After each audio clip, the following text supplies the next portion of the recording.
So, sometimes you know what you know, and sometimes you know what you don't know, and sometimes, as the Firesign Theater says, everything you know is wrong. You know that you're wrong, but you fear you're right. You suspect you're out of sync. You think that you're out of your mind. Everything you know is wrong.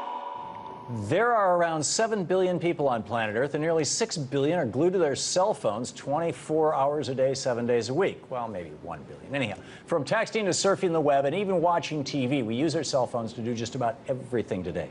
We assume that these devices that we can't live without are safe for us, and if you ask any major cell phone manufacturer, they'll tell you that they are. But behind countless PR campaigns and corporate-funded studies lie the ugly, possible truth about the hidden effects that cell phones have on us. So if you think that talking on your cell phone for hours on end is perfectly safe, then everything you know is wrong.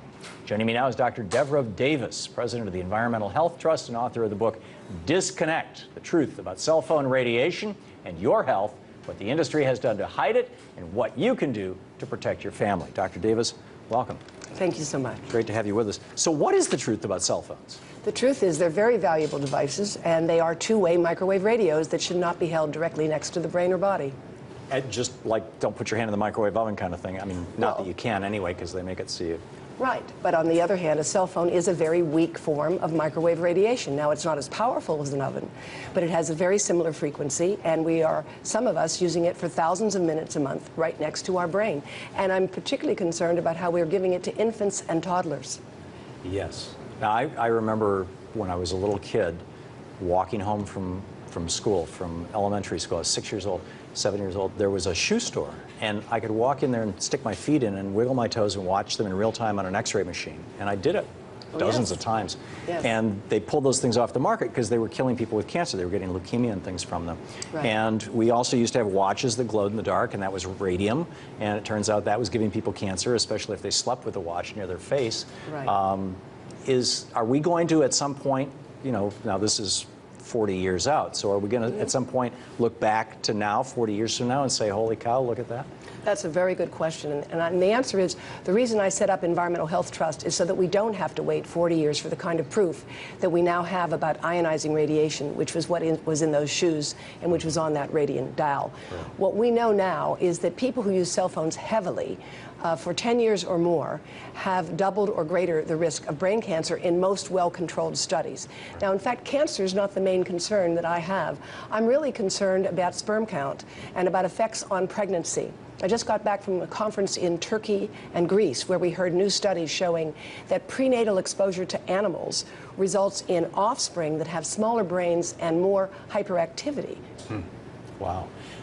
So you said you're concerned about sperm counts and fertility, but people don't generally stick their phones in their pants. Is this a systemic? I mean, if you're holding the phone, are you an antenna? Is your whole body an antenna, or is this people actually carry their phone in their pockets? The phones are engineered today so that the antenna is usually out the back and it's symmetrical. So half of the radiation from that phone gets into whatever it's next to.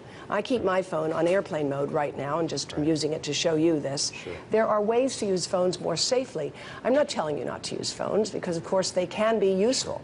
But I think everyone needs to use their phones a lot less than they do, and to know that distance is your friend, and if you talk less, you'll be better off. You can use the phone as long as you keep it away from your body, but in general, we're using phones for a lot of rather silly purposes. So use it in speakerphone mode, for example? Absolutely. Use it in speakerphone, use it with a headset, and understand that the World Health Organization reviewed the evidence on this with experts who were independent, and they concluded that cell phone radiation was in the same category as DDT and engine exhaust. Now, we take steps for DDT and engine exhaust. We won't give those things to children to play with. Right. You know, when Teddy Kennedy got brain cancer, who knows? I mean, obviously, but there's a lot of people who are getting that brain cancer who are of the age to be the early adopters, not for this generation of phones, but for the much earlier ones. I remember having a phone back in the 80s that actually burned the skin on the palm of my thumb using the thing, which was right next to where the antenna was, one of those little pull-out antennas.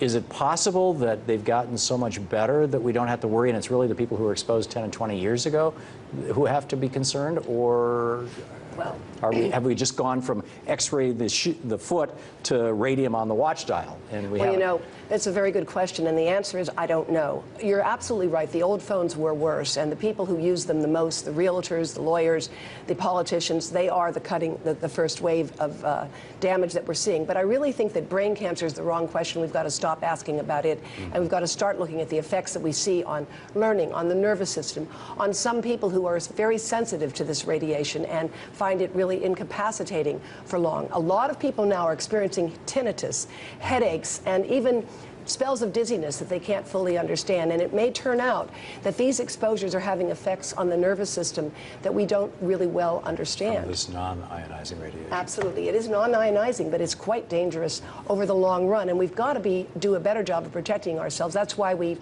created Environmental Health Trust. And please like us on Facebook. And I look forward to talking to you more about this on the radio. Great. Thank you. Dr. Thank you Davis, so much. Pleasure having you with us.